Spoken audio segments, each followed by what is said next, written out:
బుధవారం లోక్సభలో 3 కీలక బిల్లులు ఆమోదం పొందాయి. భారత న్యాయ సంహిత, భారత నాగరిక సురక్ష సంహిత, భారత సాక్ష్య బిల్లులకు లోక్సభ ఆమోదం తెలిపింది. బ్రిటిష్ కాలం నాటి ఐసీపీ, సిఆర్పిసి, ఎవిడెన్స్ యాక్ట్ల స్థానంలో ఈ కొత్త చట్టాలు అందుబాటులోకి రానున్నాయి. పార్లమెంటు భద్రతా ఉల్లంఘనలపై నిరసనల నేపథ్యంలో 143 మంది ప్రతిపక్ష సభ్యుల సస్పెన్షన్ మధ్య ఈ చట్టాలు ఆమోదింపబడ్డాయి. ఈ సందర్భంగా కేంద్ర హోంమంత్రి అమిత్ షా మాట్లాడుతూ 100 ఏళ్ల వరకు ఈ చట్టాలు దేశంలో న్యాయ ప్రక్రియలో ఉపయోగపడతాయని అన్నారు.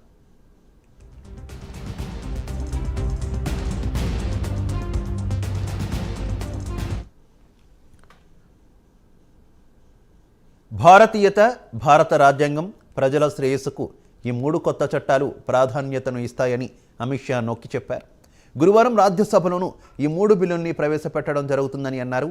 గత చట్టాలు 150 ఏళ్ల క్రితం నాటివి అని, ఈ కొత్త బిల్లులు న్యాయం చేయడానికని, శిక్షించడానికి కాదని స్పష్టం చేశారు. ప్రాథమిక హక్కులకు ప్రాధాన్యత కల్పించేలా ఈ చట్టాల్లో మార్పులు చేశామని అన్నారు. కొత్త క్రిమినల్ చట్టాలకు ఫుల్ స్టాప్ పెట్టే ప్రతి కామాను తాను దాటానని, ఇవి రాజ్యాంగ స్ఫూర్తికి అనుగుణంగా ఉన్నాయని తెలిపారు.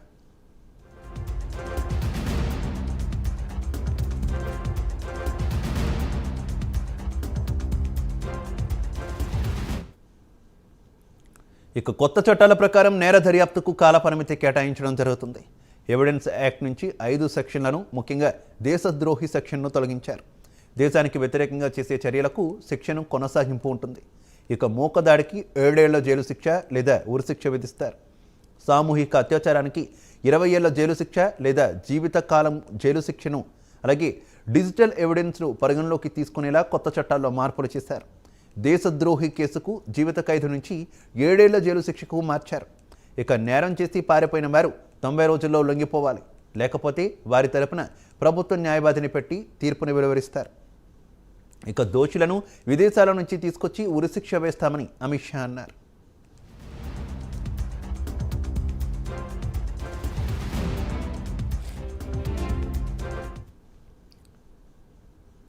మైనర్ బాలికపై అత్యాచారానికి జీవిత ఖైదు, ఒకవేళ బాలిక చనిపోతే ఉరిశిక్ష విధిస్తారు.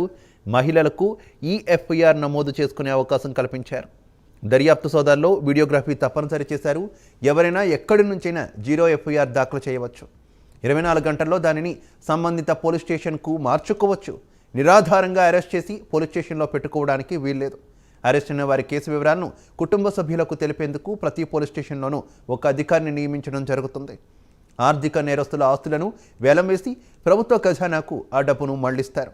నేరం సందర్భంగా పట్టుకున్న వాహనాలను కోర్టు ద్వారా 30 రోజుల్లో అమ్మేయాలని నిర్ణయించారు. పోలీస్ స్టేషన్స్ ఆధునీకరణ చేయాలని కేంద్రం నిర్ణయం తీసుకుంది. 7 ఏళ్ల జైలు శిక్ష పడే కేసుల్లో ఫోరెన్సిక్ టీమ్స్ దర్యాప్తు తప్పనిసరి చేయడం జరిగిందని అమిత్ షా వివరించారు.